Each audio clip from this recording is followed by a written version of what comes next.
aywa tey di fukki fan ak juróom-ñaar ci weeru mai di bëccëg àddina jagleel xeex li ñuy tuppee homophobie loolu nag prétexte la ngir rek ñu taxaw wax ci mbiram Gana Gueye ndax moom daal dañu ne dafa lànk rek ne du sol maillot yooyu ñu floqué ci couleuru LGBT muy li nga xam ne moom mooy drapeau mën nañ ko tuppee noonu bu arc-en-ciel moom la ñu bàkkee LGBT yi dañ ci dem léegi.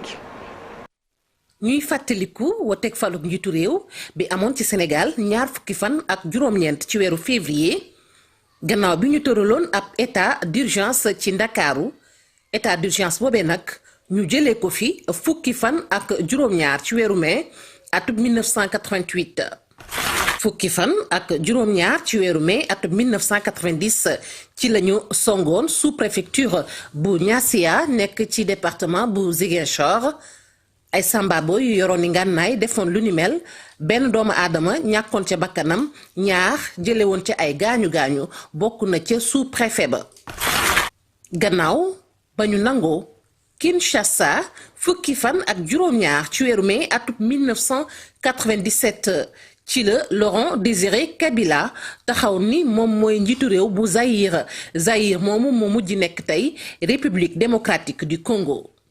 tey nag ñuy taxaw ci fukki fan ak juróom-ñaar ci weeru mai atum 2005 di bëccëg bi ñu jagleel xeex li ñu naan homophobie bu ñu ko déggee nag muy ñaari góor mbaa ñaari jigéen ñu am sañ-sañ bëggante seen biir loolu itamit di firndeel li ñu defoon.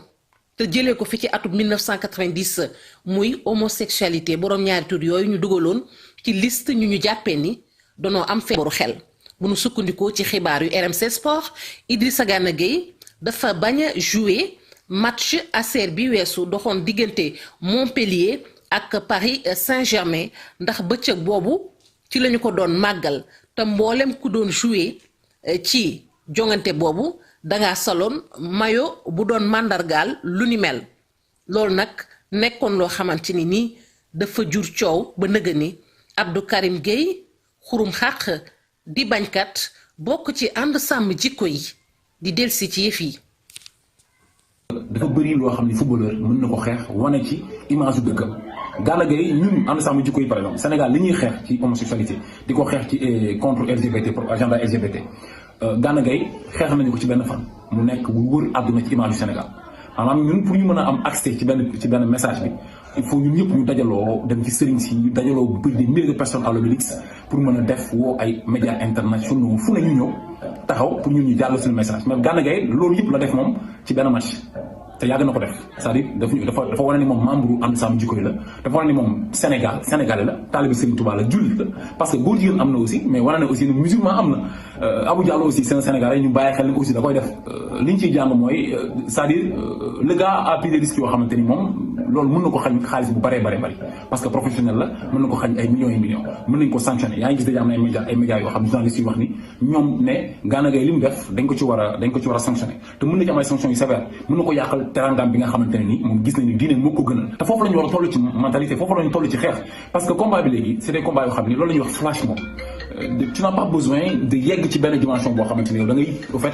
da ngay def tu n'as pas besoin de def violence ci ay gestes yu ndaw mën nga def loo xam ni mbooloo bu baree bari moo ko war a mën a def wala day soxla temps bu baree bari pour nga réussir ko alors loolu Gana Gueye def te tubaab bi nag dañuy wax ni nañ ko sanctionner mais ñoom ñoo wax ni ñoom il est interdit d'interdire ñoom dañuy il est interdit d'interdire mais donc s'ils sont libres de porter des maillots LGBT Gana Gueye est libre aussi de refuser de porter ces maillots pour l'image de sa religion de son pays et de ses principes ak ay valeurs dëkkam donc loolu daal mooy message bi ñu ciy wax di wax chapeau à Gana Gueye et Abou Diallo et que le jeunesse sénégalaise jàng ci lii Sénégal dafa am lu ñu gëm am lu ñu taxawee am nañu gëm di wax Sénégal yëpp nañ ànd taxawu Gana Gueye félicité ko wax ni li ñu doon xeex ay ati at pour am ko Gana Gueye def na ko ci benn fan xamal ko àdduna yëpp ci image Sénégal jërë ngeen jëf.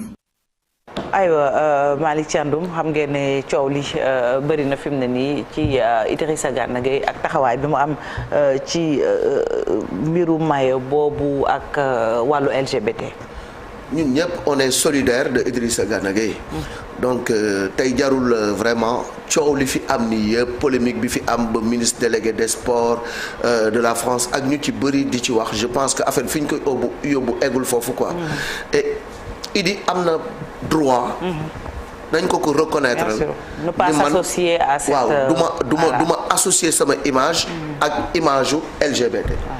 et c'est pas la première fois dans le championnat de France. parce que daaw et c'est pas la première fois j'ai dit. waaw c'est pas la première fois parce que daaw dañuy wax sax dafa amoon méttitu biir ba bokkul. mais bii dafa sax bokkul. alors lu ko jiitu daaw dafa amoon bu nga xam ne dañu waxoon nañu takk brassard LGBT. en Ligue 1 et en Ligue 2. Nabil Fekir.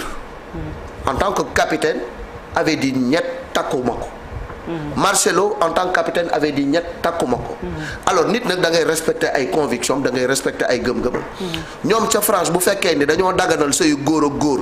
wala sëyu jigéen ak jigéen ñun fii ci suñu réew dañ ko xaraamal. baaxul. te duñ amul benn doomu Sénégal. bu war a def lu mel noonu. te itamit religion yëpp ko bannir. maanaam yàlla dafa sàkk Aadama sàkk Awa. góor ak jigéen ni góor ñi ak jigéen ñi nañu ànd di sëy même mala yi mbaam mu góor ak mbaam mu góor sax du ñu ànd di sëy pitax mu góor ak pitax mu góor du ñu ànd di sëy pitax mu jigéen ak pitax mu jigéen du ñu ànd di sëy les cochons bu góor ak cochon bu jigéen du ñu ànd di sëy waxuma la bu góor ak bu góor du ñu ànd di sëy bu jigéen ak bu jigéen du ñu ànd di sëy même les animaux refusent de s'accoupler pour des animaux de même sexe. Alors nous les hommes nous bannissons cette pratique-là.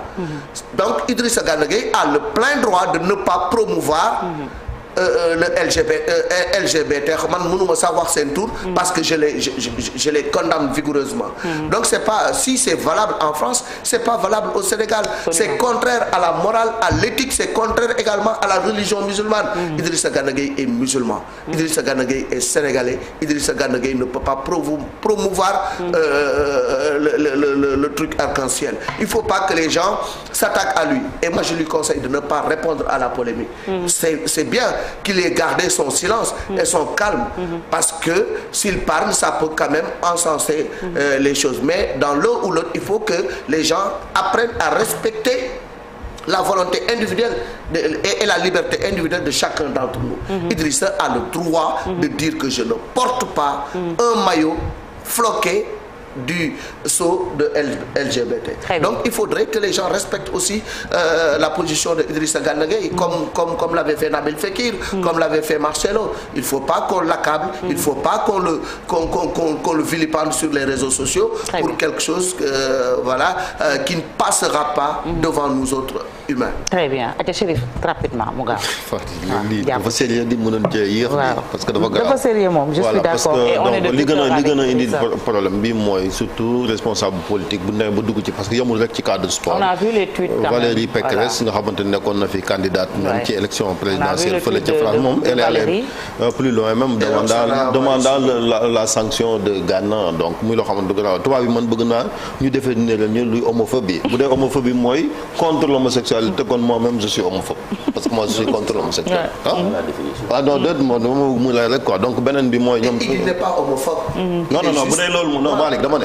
parce que d'accord ma rek on te taxe de homo je ne suis pas d'accord tu es homophobe non il n'est pas homophobe. non ñun définir l'homophobie bu dee loolu ñun nous sommes tous des homophobes là en tout cas ñii contre l'homosexualité parce que. nous on est foncièrement contre l'homosexualité on est foncièrement contre mariage d'hommes et de femmes de même sexe et on le tolérera jamais. Voilà muy leer. te nasaraan ne France boo xoolee seen devise bi la ne dañ ne liberté égalité fraternité donc liberté bu ñu am ñoom pour défendre góor jigéen. Absolument ci la liberté boobu la am moom it ngir vraiment amaandu ji. parce que nit ki da ngay respecté sax li nga xamante ni moom mooy foi am.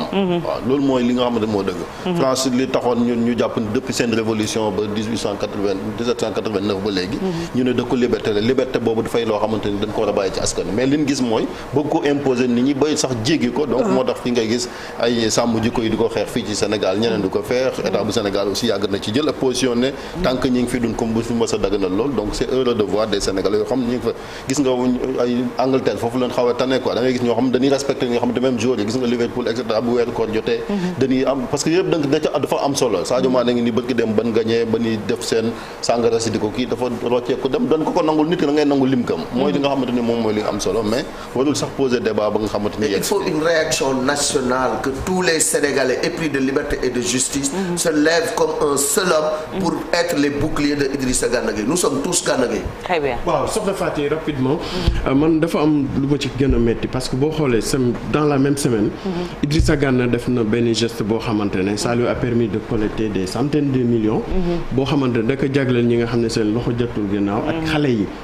loolu tubaab bi taxawuñ ci pourquoi ñoom et puis lii c'est pas une première dans le milieu du foot gis nañ mos na arrivé ki nga xamante ne mooy Papis Demba Cissé c'était pas affaire LGBT certes c'était benn entreprise boo xamante ne affaire xaalis la woon mu ne moom du ko sol mais amul woon ampleur yi parce que dañ ko nangul pourquoi maintenant français yi bëgg a attardé wu ci lii alors que c'est pas une première en France. Absolument. Donc c'est là où le bas blesse. Très bien merci beaucoup jërë ngeen jëf.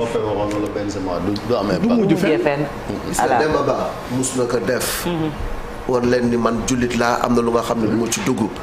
Papis Demba Cissé def na ko fi. Atem Bernard Fa et cetera et cetera. Il faut pas que les gens aussi jouent avec la religion ou bien l'appartenance ethnique ou religieuse de quelqu'un. Donc c'est pas possible. Il faut respecter les croyances des autres. waaw gëm ngeen seen LGBT gëm leen ñun gëmuñu ko. alors que ku nekk doxal mu jeex. waaw défendre ñu benn LGBT. Marcel da nga ci bëgg a yokk dara. 10 secondes. Juste pour dire que sexualité, au fond, en général, sexualité c'est quelque chose de privé. Moi, que je sois hétérosexuel ou pas, ça n'intéresse personne. Donc, clamer haut et fort que les homosexuels ont des droits, etc., ça n'a pas d'importance. Donc, lolo, ça passe vraiment en dernier ressort. Et puis, il y a des causes beaucoup plus nobles à défendre, je pense, dans le monde, comme le massacre des Rohingyas qui tuent actuellement à travers le monde, qu'on aurait pu célébrer dans d'autres championnats, justement, d'y les rendre hommage. Mais force est de constater que bu laalee yi di mel rek ci ay lobby comme homosexuels yi c'est là où ça prend de l'ampleur donc soutien à Idrissa Gana Gueye naturellement. Très bien merci beaucoup 7 heures jot na ba tegal fukki simili ak juróom-benn walaay doo fi waxaat si def dañuy jàll léegi ci xibaar yi ci tënk ànd ci ak Ibou Diouf.